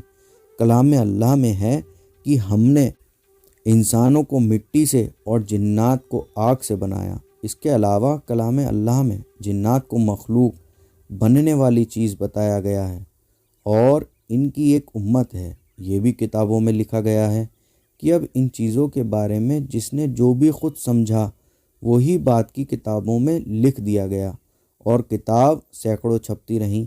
اس سے یہ نقصان ہوا کہ عام لوگ اپنے اپنے خیال کو جن، بھوت، اثر بناتے چلے گئے۔ حقیقت میں تو جن ایک اثر، ایک احساس کا نام ہے جو دیکھا نہیں جا سکتا، بس محسوس ہو سکتا ہے۔ لیکن ایک مشکل اور ہوئی کہ حقیقت میں تو جن بہت ہی کم، بالکل نہ کے برابر اثر کرتا ہے۔ لیکن ہاں، جنات، بھوت، ڈائن کے نام سے تجارت، ویپار ضرور شروع ہو گیا۔ اسے سمجھیے کہ پولیس حقیقت میں کب اور کیوں چاہے گی کہ ملک کی لڑائی جھگڑے اور افراد ختم ہو جائیں، کیونکہ اگر یہ ختم ہو گئے تو پولیس بھی ختم ہو جائے گی۔ اور وکیل کب چاہے گا کہ مقدمے لڑنے ختم ہو جائیں، اس کی روزی ہی ختم ہو جائے گی۔ حقیقت میں ڈاکٹر بیماری کو دور کرتا ہے، علاج کرتا ہے، لیکن دل سے یہ نہیں چاہتا کہ لوگ بیمار ہونا بند ہو جائیں۔ اسی طریقے سے جھاڑ پھونک کرنے والے یہ کب چاہیں گے کہ انسانوں سے دماغی بیماریاں اور تکلیفیں دور ہو جائیں؟ اسی لیے وہی زبانی طور پر قصے، کہانیوں کے ذریعے خیالی بیماریاں بناتے ہیں اور پھر اس کا خود ہی علاج کرتے ہیں۔ یہ سیدھا سیدھا بزنس اور تجارت ہے۔ اس کی وجہ یہ ہے کہ انسان اوپر سے پاک اور اندر سے زیادہ ناپاک ہو گیا ہے۔ اس کی بے حد خواہشیں، دنیاوی دباؤ، صحیح راہ نہ ملنا، اپنے کاموں میں اللہ کے اور اس کے رسول اور اس کے ولیوں کا کہا نہ ماننا ہے۔ اس کے علاوہ اور بھی بہت وجہ ہیں۔ غفلت، نہ سمجھنے ماننے کی ضد، اور جن عادتوں کو اللہ اور اس کے رسول پسند نہیں کرتا وہ سب کام کرنا، جہالت بھی انہی میں شامل ہے۔ ساتھ ہی ساتھ رسموں کی حقیقت کو نہ سمجھ کر بس انہیں مان کر کرتے رہنا بھی انہی وجہوں میں شامل ہے۔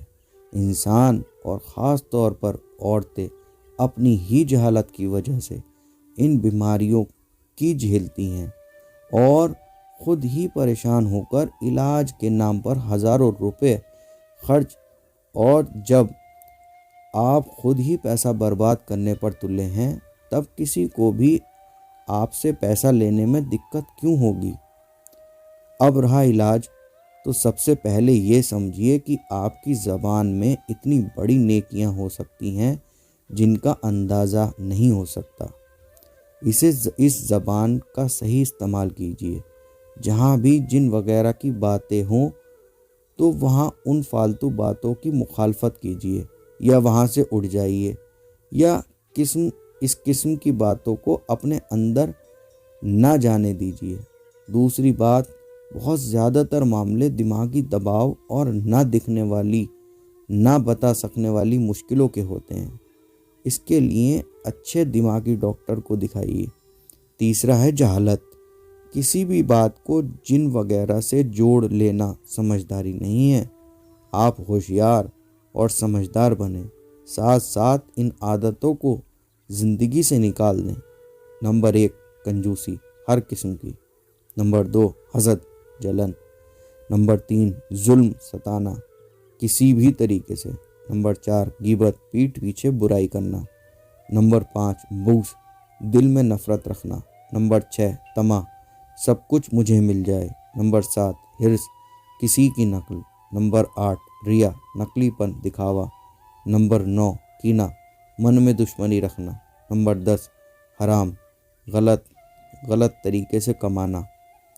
نمبر 11، سازش، کسی کا برا کرنے کے لیے پلان بنانا۔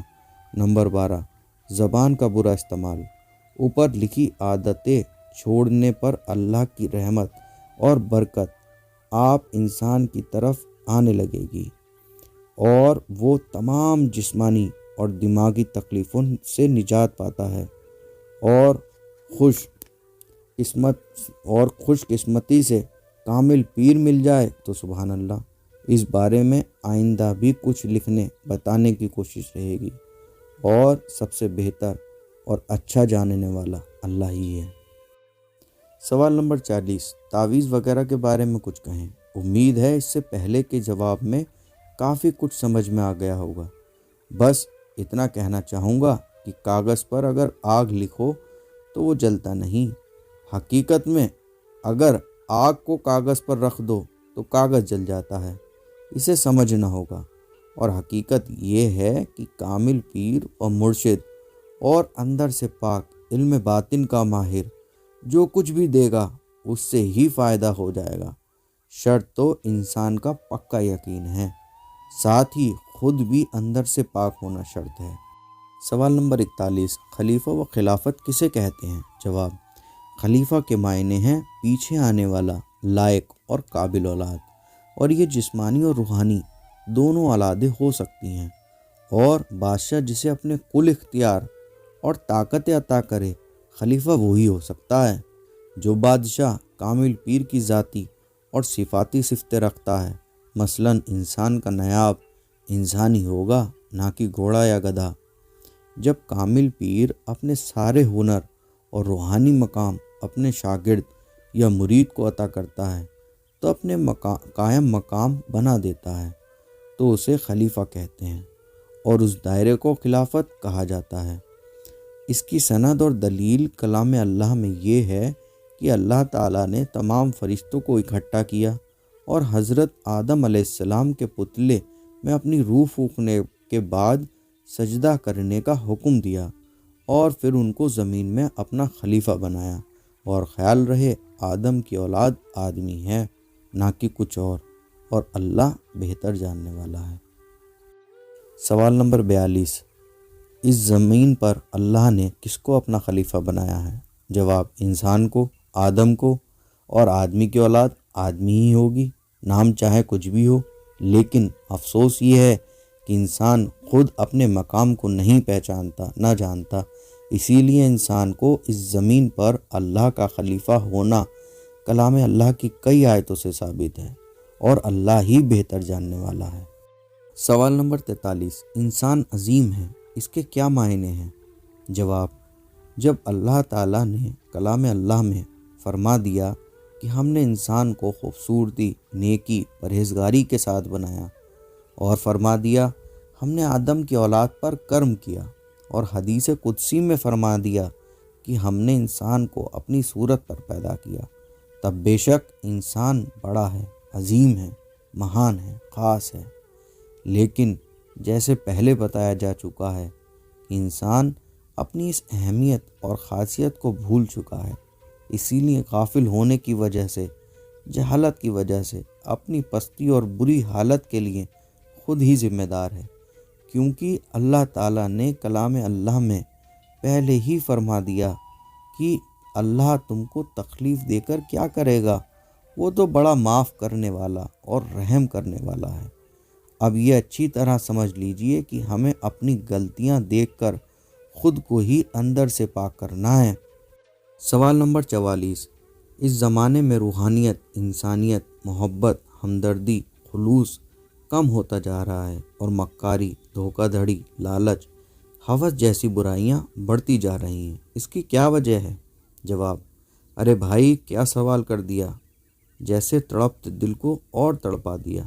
اسے سمجھو، اوپر اوپر سے انسان کچھ بھی کہتا رہے، کرتا رہے، لیکن زیادہ تر انسانوں نے اس دنیا کو ہی سب کچھ سمجھ لیا ہے۔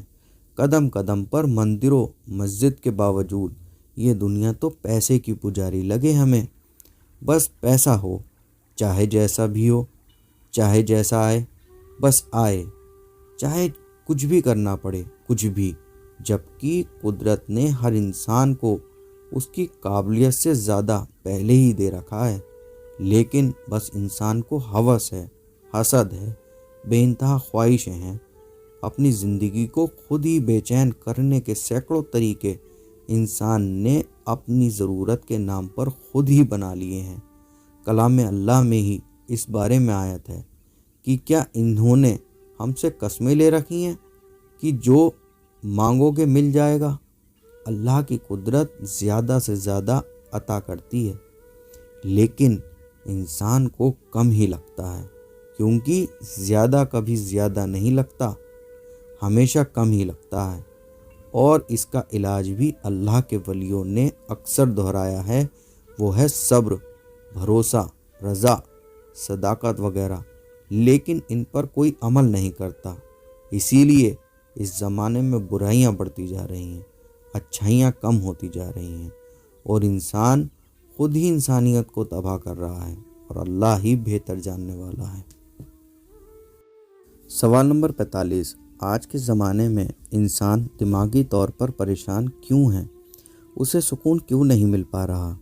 جواب، اس کے جواب کا اشارہ اس سے پہلے کے جواب میں دیا جا چکا ہے، پھر بھی کچھ اور باتیں کہنا چاہوں گا۔ ایک اشارہ ہے کہ اللہ کی یاد سے دلوں کو سکون ملتا ہے، حق ہے، بے شک ہے، تو پھر اللہ کی یاد کرنے سے اب اس دور میں دلوں کو سکون کیوں نہیں ملتا؟ اس کی وجہ یہ ہے کہ ہمیں یاد لفظ کے صحیح معنی پتہ ہی نہیں ہے۔ یاد رکھنے سے مقصد یہ ہے کہ ہم زندگی کا ہر کام اللہ کی پسند کے مطابق اور کلام اللہ کے مطابق اور سنت رسول کے مطابق کریں، اور یہ بھی خیال رہے کہ کہیں اللہ کے حکموں اور رسول صلی اللہ تعالیٰ علیہ وسلم کی سنتوں پر کسی نے اپنی سمجھ لاد کر کچھ کا کچھ نہ کر دیا ہو۔ ہمیں صحیح حکموں اور صحیح سنتیں پتہ ہونی چاہیے اور ان پر عمل کرنا چاہیے، بے شک سکون ملے گا۔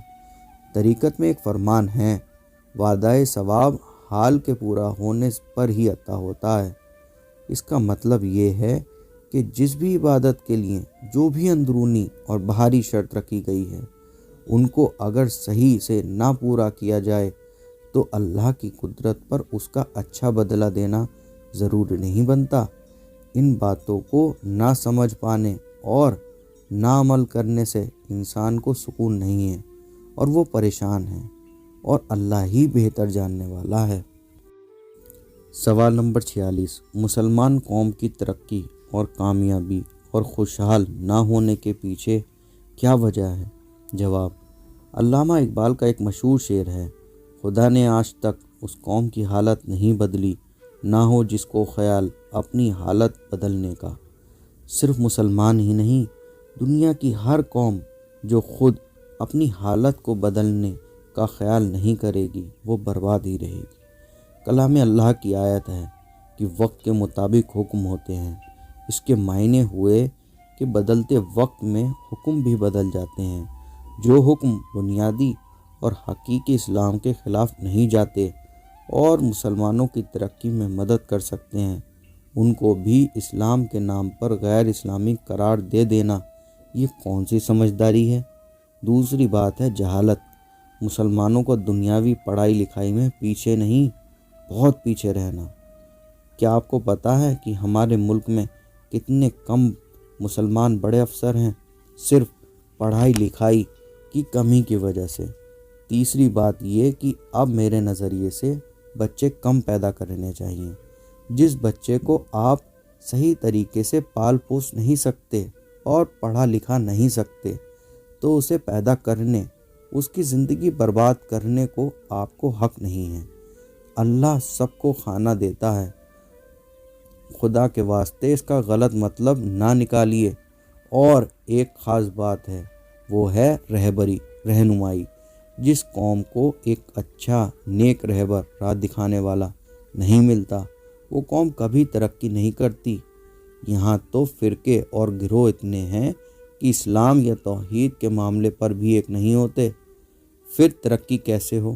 للہ کچھ سوچیں، کچھ سمجھیں، کچھ کریں۔ سوال نمبر 47، حقیقی دین خاص لوگوں کے لیے ہی ہے، ان الفاظوں میں کیا گہرائی چھپی ہے؟ جواب، کلام اللہ علم کا خزانہ ہے، اس میں جتنی گہرائی میں جایا جائے اتنے ہی راز کھلتے جاتے ہیں۔ سرکار دو عالم کو معراج میں سبھی قسم کے علم عطا فرمائے گئے، جس میں اندر کا علم اور باہر کے علم بھی شامل ہیں۔ اندر کا دین مغز ہے اور باہر کا دین چھلکا۔ اندر کا دین مکھن اور گھی جیسا ہے اور باہر کا دین دودھ جیسا۔ جب سرکار دو عالم نے اندر کا علم مولا علی کرم اللہ وجہہ کو عطا کیا، تبھی سے اہل بیت میں اندر کا علم اور باہر کا علم دونوں ہی چلے آ رہے ہیں، اور جنگ کربلا کے بعد حکومت کے پاس باہر ہی کا دین رہ گیا، اور اہل بیت کے گھرانے سے اندر اور باہر کا دونوں علم سینہ بہ سینہ جاری رہے۔ اسی وقت سے حکومت کا مشہور دین صرف باہر کا دین عام اور زیادہ مشہور ہوتا گیا، اور اندر کا خاص علم بس سینہ بہ سینہ آگے چلتا رہا۔ باہر کا مشہور اور عام دین کتابوں روایتوں سے ملتا ہے، جبکہ اندر کا علم اور دین کامل پیر کی صحبت و نظر سے عطا ہوتا ہے، اور یہ حقیقی دین کہا جاتا ہے۔ اب جب علم باطن اندر کا علم کے ماہر اللہ کے ولیوں نے، درویشوں نے، صوفیوں نے لمبے تجربے کے بعد یہ محسوس کر لیا کہ اندر کا علم سچے اور خاص لوگوں کو سچی کوشش کے بعد ہی عطا ہوتا ہے، تب یہ الفاظ لکھے گئے کہ حقیقی دین خاص لوگوں کے لیے ہی ہے۔ اس کے معنی یہ ہیں کہ انسانوں کو جو بھی علم کتابوں اور رسموں سے ملتا ہے وہ باہر کا دین ہے، اور اندر کا علم اور حقیقی دین کامل پیر، صاحب مقام پیر، معرفت سے آگاہ پیر سے ہی حاصل ہو سکتا ہے۔ اور اللہ ہی سب سے بہتر جاننے والا ہے۔ سوال نمبر 48، درگاہ شریف سرکار خواجہ قطب الدین بااختیار کاکی میں موجود خانقاہ شریف مرکز تصوف کی تعلیم، اصول اور زندگی میں سکون اور ترقی کیسے آئے، اس بارے میں کچھ کہیں۔ جواب، میرے دلی دوست بھائی، اس خانقاہ شریف کی تعلیم وہی ہے جو سرکار دو عالم اور مولا علی کرم اللہ وجہہ اور سرکار غوث پاک اور سرکار غریب نواز اور خاص طور پر سرکار قطب الدین بااختیار کاکی کی تھی۔ بس فرق یہ ہے کہ اس خانقاہ شریف میں ان درویشوں کی، اللہ کے ولیوں کی، صوفیوں کی تعلیم کو اسی طریقے اور اسی انداز، خلوص، محبت سے بتایا، سکھایا، سمجھایا جاتا ہے جو ان ولیوں کا طریقہ رہا ہے، اور باہر کی تعلیم میں الگ الگ فرقوں، خیالوں، کتابوں اور جھوٹے من گڑنت قصوں کا سہارا لیا جاتا ہے، اور ان اللہ کے ولیوں کی تعلیم اور مقصد اور حقیقت کو اوپر کی باتوں میں الجھا کر چھپا دیا جاتا ہے۔ اس کا نقصان یہ ہوتا ہے کہ سچے لوگوں تک حقیقی تعلیم، اندر کے علم اور درویشوں کی تعلیم اور صوفیوں کی تعلیم کے بجائے کچھ اور ہی پہنچ جاتا ہے، اور وہ بھولے انسان اسی کو صحیح اور حقیقت سمجھنے لگتے ہیں۔ اسے گہرائی سے سمجھنا ضروری ہے کہ صوفیوں کے بارے میں معلومات اور صوفیوں کی حقیقی تعلیمات اور علم میں فرق ہے۔ خانقاہ شریف میں ساری تعلیم آنے والے مریدوں اور سبھی مہمانوں کو اندر سے پاک کرنے، اندر کا علم حاصل کرنے، دنیا اور آخرت کی حقیقت جاننے کے بارے میں ہوتی ہے، اور تصوف، صوفیزم، علم باطن اور سچائی کے بارے میں ہوتی ہے، اور ذکر کے طریقے سمجھائے کرائے جاتے ہیں۔ اس کے علاوہ اللہ تعالیٰ کو پسند آنے والی زندگی کیسے جئیں، اس بارے میں بتایا سمجھایا جاتا ہے۔ ایسی زندگی ہی جینے پر زندگی میں سکون، تسلی اور ترقی اپنے آپ آ جاتی ہے۔ اس خانقاہ شریف میں ساری تعلیم اور اصول زندگی کو، آخرت کو اچھا بنانے کے لیے ہیں۔ ہر جمعرات کو 7 بجے کے بعد تعلیم، نیاز، ذکر، لنگر اور دیر رات تک پھر تعلیم کا سلسلہ ہوتا ہے۔ کچھ اصول اور تعلیم یہاں بیان کی جاتی ہے۔ نمبر 1، جس نے اپنے نفس کو پہچانا اس نے اپنے رب کو پہچانا، حدیث شریف۔ نمبر 2، وہ علم بالکل بیکار ہے جو صرف زبان تک رہ جائے، مولا علی کرم اللہ وجہہ۔ نمبر 3، جب جسم موت کے لیے ہے تو اللہ کی راہ میں شہید ہونا بہتر ہے، حضرت امام حسین رضی اللہ عنہ۔ نمبر 4، جس کا پیر نہیں وہ شیطان کا مرید ہے، حضرت بایزید بسطامی۔ نمبر 5، عبادت کو ترک کر دینا ہے، نہ کہ عادت بنا لینا، سرکار غوث پاک۔ گزارش، اسے سمجھو، اس میں گہرائی ہے، صوفی غیاث الدین۔ نمبر 6، تو ہے، تیرے سوا نہ کوئی پردہ ہے اور نہ کوئی نقاب ہے، سرکار غریب نواز۔ نمبر 7، راز توحید، اللہ تعالیٰ کو جان لینا ایک راز ہے، اور کامل دوست اس کا پردہ فاش نہیں کرتے، سرکار بااختیار کاکی۔ نمبر 8، ظاہری علم پڑھ کر تو اس کا عالم تو بن گیا لیکن پھر بھی دنیا کا طلبگار ہی رہا، سرکار سلطان باہو۔ نمبر 9، انسان ہونے کے لیے انسان کے یہاں پیدا ہونا ضروری ہے، لیکن صرف مسلمان کے یہاں پیدا ہونے سے کوئی مسلمان یا مومن نہیں ہو جاتا۔ حقیقت میں مومن ہونا اس دنیا میں سب سے زیادہ ہمت کی بات ہے، آفتاب اولیاء۔ نمبر 10، انسان اور ہر ایک چیز کے ساتھ اچھا سلوک برتاؤ کرنا زندگی میں سکون لاتا ہے، کیونکہ سب جاندار ہے، سرکار صوفی غیاث الدین شاہ قدوس سرہ العزیز۔ انسان سے پیار کرو، چیزوں سے نہیں، سرکار صوفی غیاث الدین شاہ قدوس سرہ العزیز۔ یہ سب تعلیمات اگر اس بارے میں اور زیادہ جاننا چاہتے ہیں تو خانقاہ شریف کی ویب سائٹ www.markaztasawwuf.com پر بھی دیکھ سکتے ہیں۔ آج کے لیے یہ غلام آپ سے اجازت چاہتا ہے، پھر حاضر ہوگا آپ کو ایک اور کتاب کے سفر پر لے جانے کے لیے۔ شکریہ۔